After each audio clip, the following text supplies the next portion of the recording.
골로새 4장 12절부터 18절까지 말씀을 우리 한 절씩 함께 교독하시도록 하겠습니다. 그리스도 예수의 종이 너희에게서 온 에바브라가 너희에게 문안하느니라. 그가 항상 너희를 위하여 애써 기도하여 너희로 하나님의 모든 뜻 가운데서 완전하고 확신 있게 서기를 구하나니,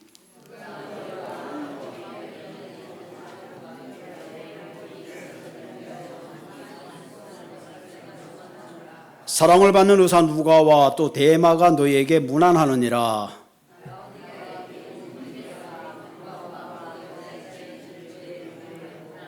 이 편지를 너희에게서 읽은 후에 라오디가인의 교회에서도 읽게 하고 또 라오디게아로부터 온 편지를 너희도 읽으라.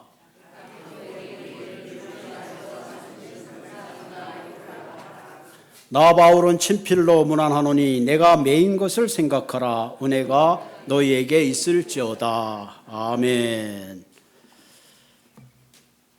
오늘 설교 제목이 소원을 이루자, 소원을 이루자. 여러분, 누군가의 소원을 이루어 주기 위해서는 그 사람이 무엇을 간절히 원하는가, 그것을 알아야 합니다. 특별히 사랑하는 사람의 소원을 이루어 주기 위해서도 그 사람이 정말 무엇을 원하는지 그것을 알 때에 그 사람의 소원을 이루어 줄 수가 있습니다. 어느 집에 성공한 세 아들이 있었습니다. 연로하신 어머니를 위해서 특별히 세 아들이 특별한 선물을 생일을 맞아 준비했습니다. 큰아들은 우리 어머님이 우리를 키우느라 고생하셨는데 이제 마지막 좀 더 편안하게 넓은 집에서 살아야지 하면서 아주 멋진 집을 지어서 선물로 드렸습니다. 할렐루야. 네, 선물로 드렸어요. 둘째 아들은 우리 어머님 그동안 너무너무 고생하셨는데 운전자가 달린 멋진 차를 선물로 드렸습니다.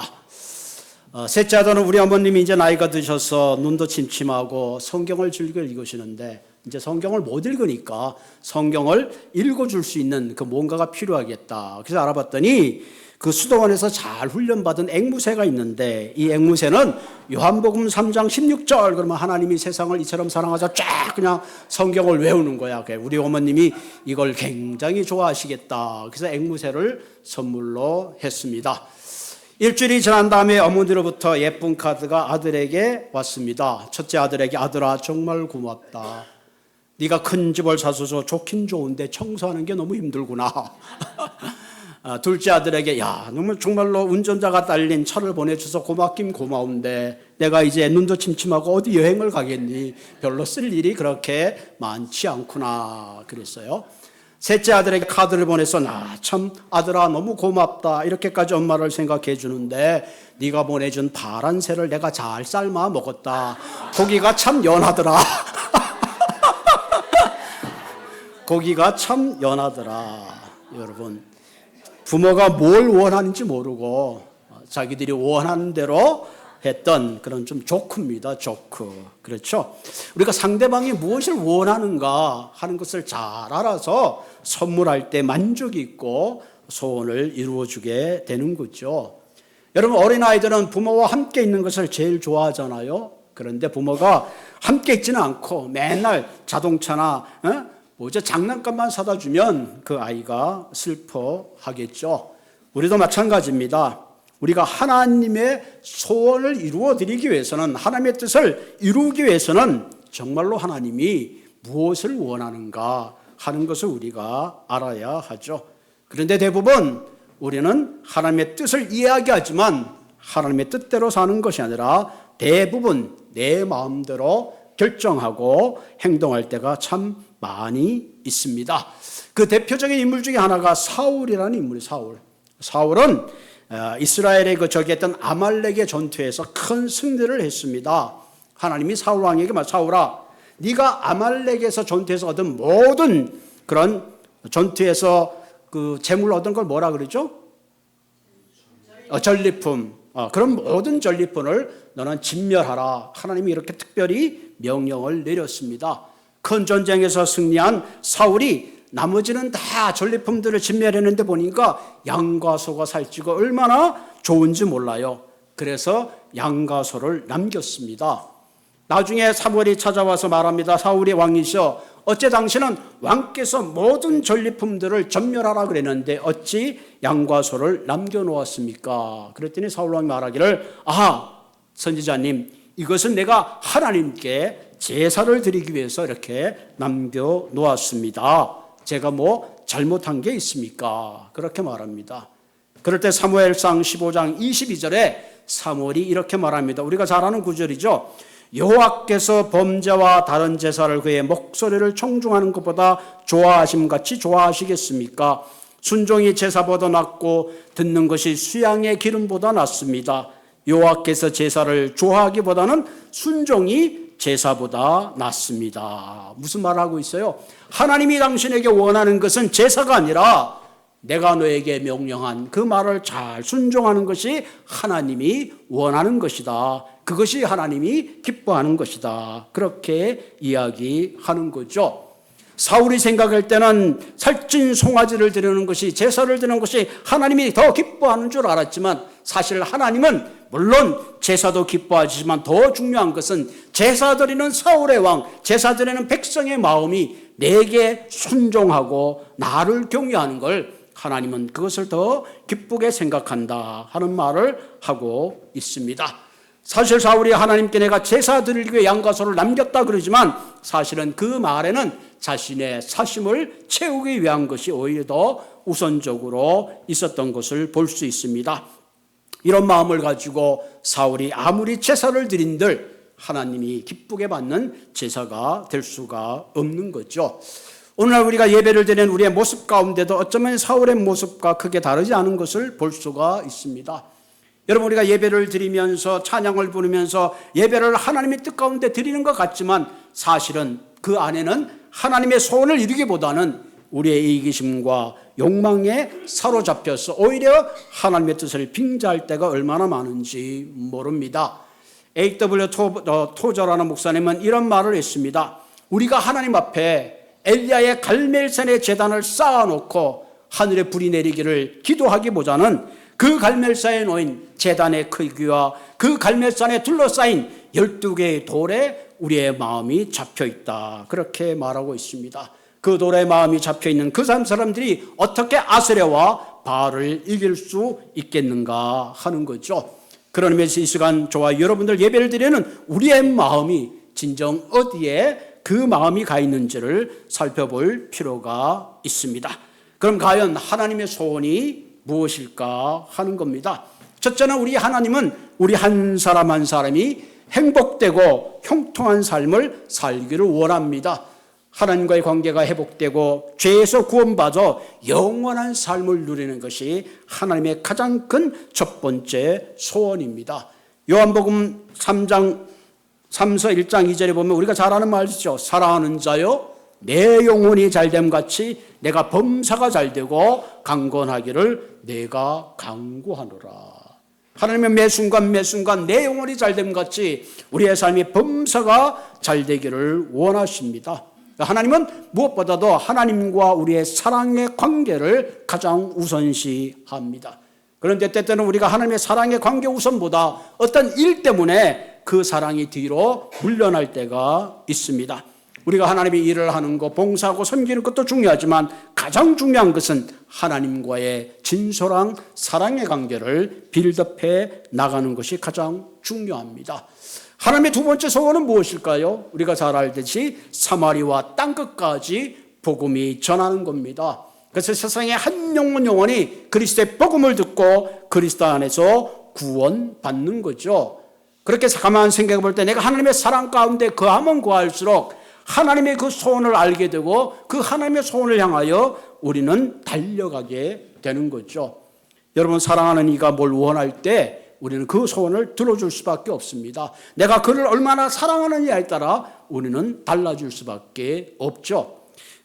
우리 아들이 지금 애인하고 지금 그 연애를 하고 있는데 어제 보니까 막 LA를 막 돌아다니고 왔어요. 갔다 오면서 뭐 그 재패니스 가게에서 뭐 케이크 같은 걸 이렇게 사왔어요. 야, 너 뭐하러 주일날 그렇게 LA를 가서 막 그러냐? 한더니 애인이 보쌈이 먹고 싶어서 보쌈이 먹고 싶어서. 여러분, 사랑하는 사람이 원하는 소원은 들어주게 돼 있어요.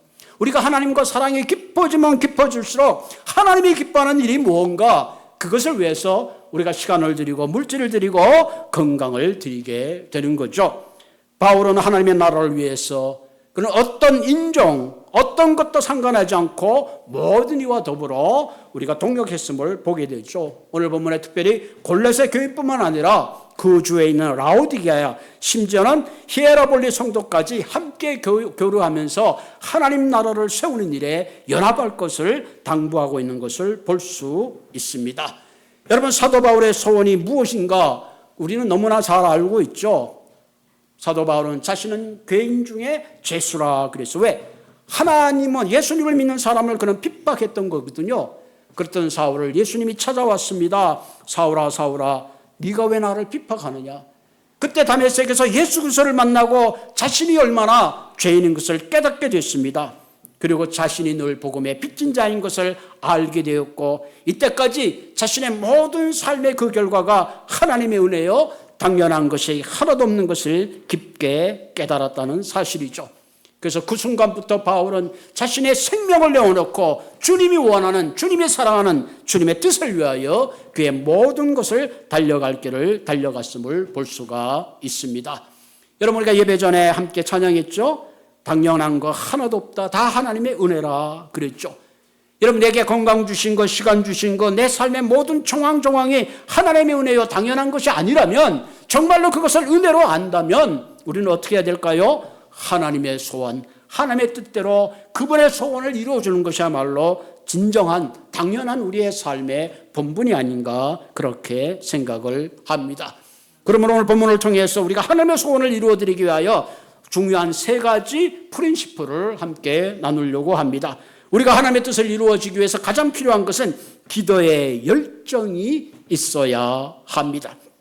본문 12절에 보면 그리스도 예수의 종인 너희에게 온 에바브라가 너희에게 문안하느니라. 그가 항상 너희를 위하여 애써 기도하며 너희로 하나님의 모든 뜻 가운데 완전하고 확신 있게 서기를 구한다.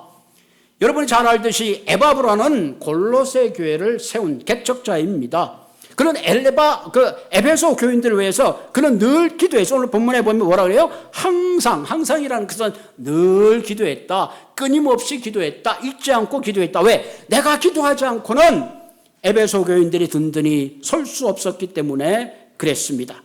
그런 이렇게 항상 기도할 뿐만 아니라 뭐라고 그러죠? 애써 기도했다. 애써 기도했다. 애썼다는 말은 아주 우리가 창세기에 나오는 야곱이 야복강에서 천사와 씨름하잖아요. 하나님의 천사여, 나를 축복하지 않으면 당신을 보낼 수 없다고 그렇게 자신의 환도뼈가 부러지기까지 한 기도, 그것이 애써 기도하는 거죠. 성경에 나오는 대표적인 애써 기도가 갈멜산의 예수님의 기도잖아요. 그분이 밤이 새도록 얼마나 기도했는지 그 땀방울이 모세혈관이 쳐져서 그 땀에 피가 함께 섞여서 나오는 그것이 바로 애써 기도하는 겁니다. 그럼 에바브라가 왜 이처럼 골로새 교인들을 위해서 애써 기도했느냐? 내가 그렇게 기도하지 않으면 그들이 진리 가운데 바로 설 수가 없었기 때문에 그랬습니다. 그 당시 골로새에서는 많은 이단적 사상들이, 잘못된 천사 숭배나 철학적이나 영주주의 사상들이 들어와 있었습니다. 그래서 건실한 교인들이 유혹에 쉽게 빠질 수밖에 없는 그런 상황이었습니다. 그래서 에바브라는 그들을 위해서 애써 끊임없이 기도했던 것입니다. 여러분, 오늘 시대는 어느 때보다도 우리가 애써 기도해야 되는 이 시대입니다.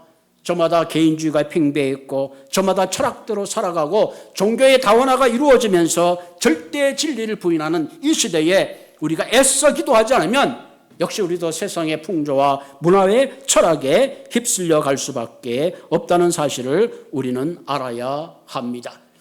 어제 우리가 토요일 날 기도에 대한 말씀을 나누었습니다.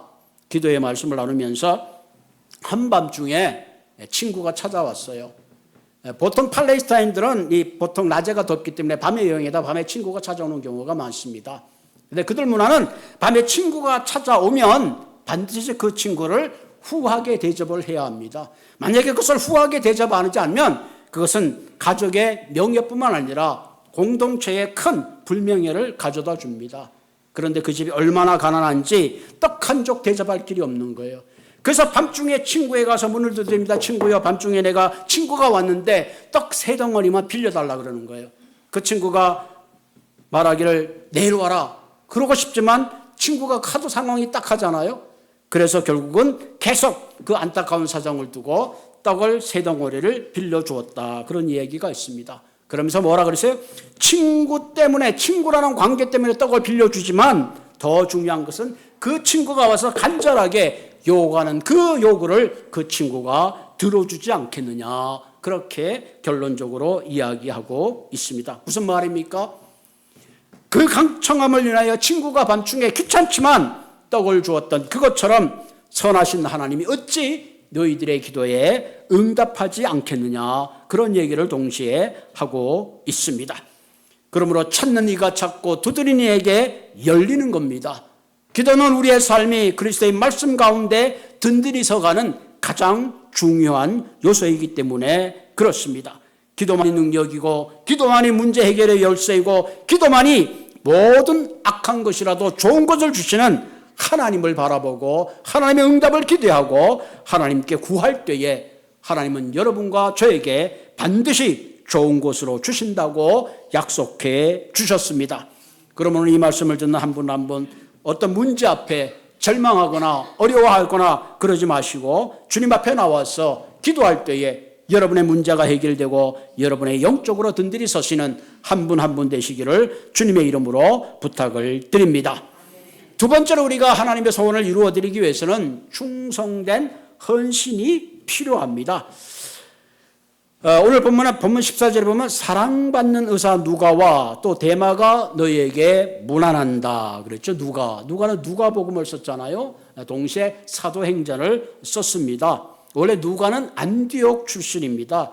바울과 바나바가 2차 전도 여행할 때 그때 제자 훈련을 받고 그리스도의 제자가 되고 바울의 제자가 된 겁니다. 그러니까 본업은 의사였지만 여러분 누가복음과 사도행전을 보면 굉장히 히스토리컬, 역사학적으로 신학적으로 잘 썼습니다. 그래서 누가복음을 읽으면 누구든지 예수 그리스도가 누구인가, 그분이 어떤 일을 했는가, 사도행전을 통해서 성령의 역사를 우리가 한눈에 볼 수가 있습니다. 그래서 바울은 오늘 특별히 누가를 소개할 때 뭐라 그러면 사랑받는 의사 누가, beloved. 굉장히 중요한 사랑받는 의사 누가라 그렇게 말하고 있죠. 왜 그랬을까? 그 이유는 누가가 바울의 모든 고난 가운데 함께 했습니다. 바울이 빌립보 교회에 갇혔을 때도 누가가 거기 있었고 바울이 2차 전대 여행 중에 큰 풍랑을 봐서 배 가운데 고립됐을 때도 같이 있었고 바울이 로마의 감옥에 있을 때도 누가가 그의 곁을 지켰습니다. 바울이 가장 힘들고 어려울 때 고난 가운데 누가는 바울의 곁을 지켰습니다. 그러니까 바울이 이렇게 말할 수밖에 없었죠. 사랑받는 누가라. 두 번째 누가의 특징은 뭐냐면 신실함입니다. 골로새서를 기록할 당시에 바울의 나이가 꽤 많았습니다. 사람이 늙게 되면 주위에 이제 사람들이 이제 하나 둘 뭐 죽기도 하고 떠나가기도 하잖아요. 그런데 누가만은 끝까지 바울의 곁을 지켰습니다.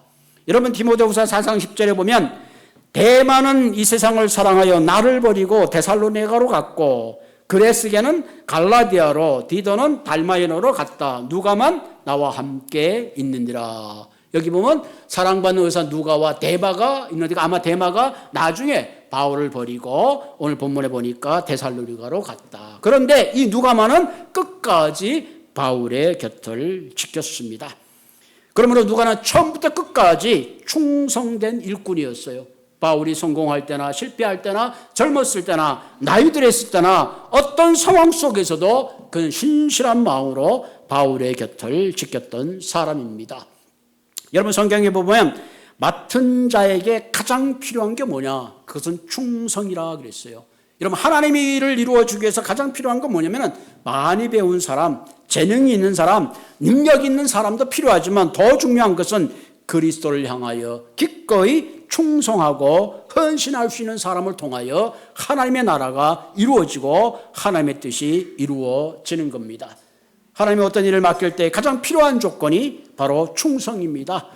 말을 잘 못해도 지적 능력이 좀 떨어진다 할지라도 자신의 자리에 묵묵히 그 자리에서 하나님의 뜻을 이루기 위해서 일하는 일꾼들을 통해서 하나님은 뭐라고 해요? Beloved 누가? 나의 사랑하는 아무개, 이렇게 불러줍니다. 오늘 저와 여러분들 이런 사람이 되시기를 바랍니다. 사랑하는 이 권사님, 사랑하는 이 장로님, 나의 Beloved, 그런 한 분 한 분 되실 때에 이 땅에 하나님의 나라가 이루어지고 하나님의 소원이 이루어지는 줄로 믿습니다. 여러분, 우리가 하나님의 소원을 이루기 위해서 우리가 항상 애써 기도하는 것이 필요합니다. 그때에 우리가 복음 가운데 확실하게 서는 거죠. 두 번째 필요한 게 헌신된 일꾼입니다. 하나님을 위하여 헌신된 마음으로 가는 것이 가장 중요합니다.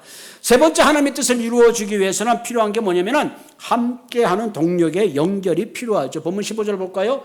본문 15절에 보면 라오디가에 있는 형제들과 룸바와 그 여자의 집에 있는 교회에 문안하고 또 이 편지를 너희에게 읽게 하고 라오디게로부터 오는 편지를 너희도 읽으라.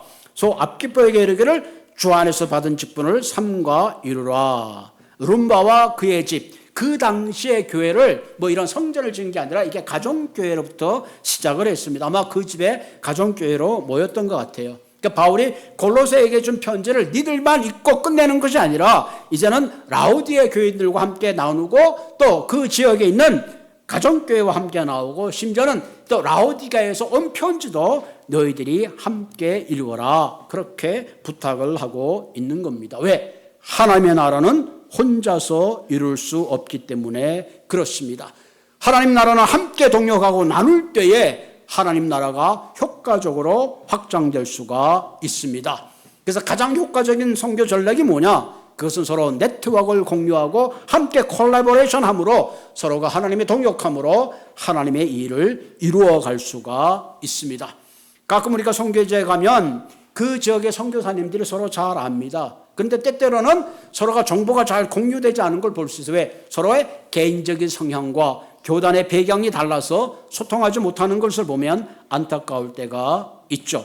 물론 우리가 교단적인 연결을 갖는 것도 중요합니다. 그러나 그보다 더 중요한 것은 하나님의 나라를 위하여 서로 협력하는 것이 더 중요합니다. 여러분, 저희 교회는 연합감리교회라는 교단을 가지고 있죠. 또 저는 연합감리교회에서 안수를 받았기 때문에 제 나름대로 교단에 대한 프라이드를 가지고 있습니다. 그래서 내가 우리 교단이 프라이드가 있기 때문에 다른 교단과 연대하지 못하고 다른 교단과 함께하지 못한다 그러면 그것은 어떻게 보면 잘못된 것이라고 볼 수가 있죠. 그래서 바하우스라는 신학자가 요즘 많은 교단들이, 여러 교단들이 있지만 내가 그 차이점을 조사해 본 결과 불과 5% 차이밖에 없다. 서로 양보하지 못하고 고집 때문에 나누어졌다. 그러나 그 뿌리는 예수 그리스도다, 그렇게 말하고 있습니다. 그러므로 우리는 모든 크리스찬과 교단과 더불어 함께 네트워크를 연결하고 함께 하나님의 나라를 서로 이루어갈 수 있는 연합이 있어야 된다는 사실입니다. 오늘 바울은 마지막으로 지난 모든 사역을 하나의 두 단어로 마무리하고 있습니다. 본문 18절에 볼까요? 나 바울은 친필로 문안한다는 말은 뭐냐면, 보통 그 당시에 대부분 말을 하면은 대필하는 사람들이 많이 있었어요. 나 바울이 친필로 문안한다는 말은 이때까지 너에게서 이 골로새서의 모든 내용이 내가 한 말이다 라고 한마디로 자신의 시그너처를 하는 거죠. 친필로 너에게 문안하노니, 여기 두 가지를 얘기하죠. 내가 메인 것을 생각하라, 은혜가 너희에게 있을지라다. 두 단어가 있죠. chain and grace. 나는 복음을 위해서 매였고 그 메인 그 자체가 한마디로 은혜다, 이렇게 말하고 있죠. 우리가 하나님의 소원을 이루기 위해서 가장 중요한 것은 이 메인, 체인이라는 게 있죠. 대가가 필요하죠. 여러분, 십자가의 대가가 없이 우리는 구원받지 못하듯이 우리가 복음과 주의 나라를 위해서 반드시 대가를 지불해야 됩니다.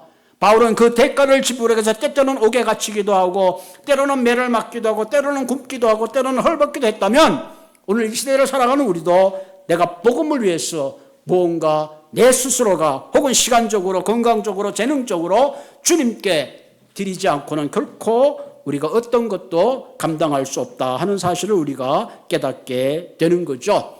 그래서 바울은 한마디 더 하죠. 내가 이와 같이 모든 것이 가능했던 것은 바로 하나님의 은혜다 하는 거죠. 이 은혜가 없이는 내가 결코 이 복음을 나눌 수 없고 복음을 너희들에게 전할 수 없었다. 그런 말씀을 하고 있습니다. 그런 의미에서 크리스천의 삶은 바울이 말한 것처럼 두 가지죠. 내가 그리스도를 위한 책임과 그리스도를 위한 은혜 가운데 살아가는 것, 그것을 통해서 우리가 하나님의 뜻을 이룰 수 있으리라 생각되어집니다. 그러므로 매주마다 하나님께서 골로새 말씀을 통해서 우리에게 큰 은혜를 주셨다면 우리가 이 은혜를 기억하고 사랑받는 누가처럼 저와 여러분들이 하나님으로부터 사랑받는 한 사람 한 사람 되어서 주의 나라를 위해서 힘써 애써 기도하고 헌신하며 함께 동역함으로 그리스도의 아름다운 나라를 이루어가는 한 분 한 분 되시기를 주님의 이름으로 부탁을 드립니다. 하나님의 은혜 가운데 오늘 골로새서를 잘 마쳤어요. 그래서 이제 다음 주부터는 로마서를 하려고 합니다. 로마서를 제가 한번 수요일날 쫙 한 적이 있는데 주일날 한 기억이 안 나요. 그래서 요즘 생명의 삶 로마서를 하고 있는데 제가 로마서를 하게 하려고 하는 가장 중요한 이유는 우리가 신앙생활하는데 가장 중요한 것은 내가 누구인가, 그리스도인의 분명한 정체성이 필요해요. 내가 어떻게 의로운 자가 되었는가, 그 의로움에 대한 분명한 확신이 있어야 됩니다. 에바브라가 그가 애써 기도한 내용 중에 하나가 성도들이 한 사람 한 사람이 구원의 확신 가운데 흔들리지 않기 위해서 기도했다면, 특별히 우리 이민교회 우리 한 사람 한 사람이 내가 신앙생활 하는데 종교인이 아닌 하나님이 나를 구원하셨다는 분명한 정체성을 가지고 구원의 확신을 가지고 영생의 확신을 가지고 신앙생활하는 그런 한 분 한 분 되시기를 로마서가 끝날 때 그런 확신을 갖고 하나님께 감사하는 그런 시간이 되기를 바랍니다. 우리 같이 기도하십시다.